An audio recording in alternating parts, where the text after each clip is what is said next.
बिस्मिल्लाहिर्रहमानिर्रहीम। हमारे पास 3 सवाल हैं।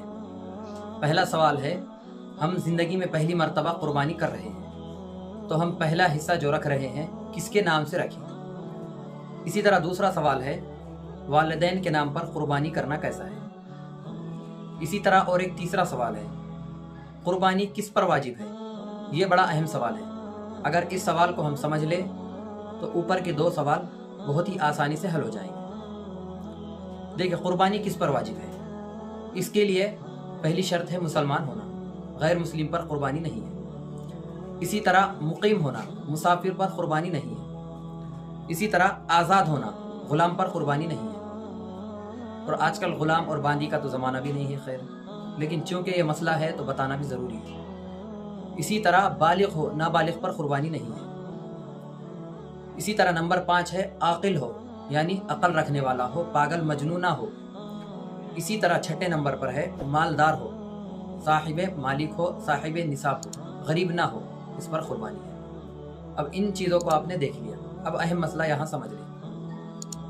क़ुरबानी उस शख्स के पास है जिसके पास 52.5 तोला चांदी या 52.5 तोला चांदी की मिक़दार माल हो, और माल 5 चीज़ों की शक्ल में माल हो। पहली चीज़ यह है कि उसके पास कैश हो, अब चाहे बैंक में हो या फिर कैश अमाउंट हो। दूसरा है सोना हो।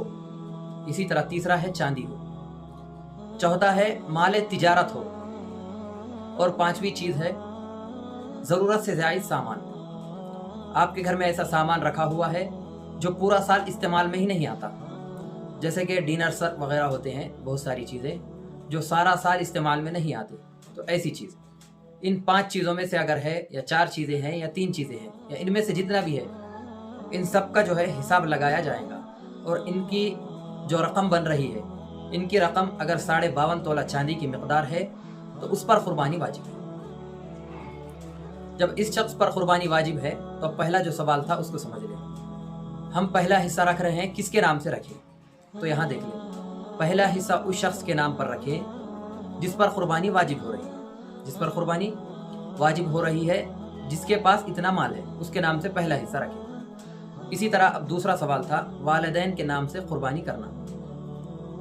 तो ये वालिदैन की तरफ से क़ुरबानी, वालिदैन के नाम पर क़ुरबानी, ये बड़े सवाब का काम है और ये हमें करना भी चाहिए। लेकिन ये बात पहले जहन में रख ले, पहले क़ुरबानी उसके नाम से करेंगे जिस पर क़ुरबानी वाजिब है। जिस शख्स पर क़ुरबानी वाजिब है वो अपने नाम से कर ले, अपने नाम का हिस्सा ले ले।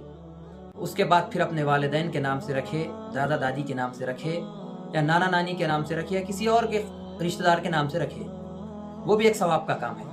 लेकिन अगर आप क़ुरबानी आप पर वाजिब है और आप अपने वालिदैन के नाम से क़ुरबानी कर रहे हैं तो यकीनन इस पर सवाब मिलेगा, लेकिन ये वाजिब अमल को छोड़ने की वजह से गुनाह भी मिलेगा। इसलिए ज़रूरी और अहम यह है कि क़ुरबानी का हिस्सा जो ले रहे हैं उस शख्स के नाम से ले जिस पर क़ुरबानी वाजिब है। अब हम में क्या गलती होती है कि हम पहला हिस्सा ले रहे हैं तो हम क्या करते हैं, एक तो अपने नाम से नहीं रखते, वाजिब अपने पे है, अपने नाम से नहीं रखते। हम क़ुरबानी क्या करते हैं, अम्मी के नाम से, अब्बा के नाम से, या मरहुम दादा वगैरह के नाम से हिस्सा लेते हैं। तो दादा वगैरह के नाम से लेना ये सवाब है, लेकिन अगर आप वाजिब को छोड़ कर लेंगे तो वाजिब को छोड़ने का गुनाह मिलेगा और ये कम दर्जे का सवाब है।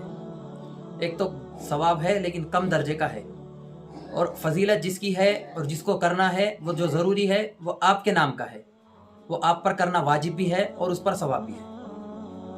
वालिदैन के नाम से और दादा दादी के नाम से रखना ये अहम नहीं है।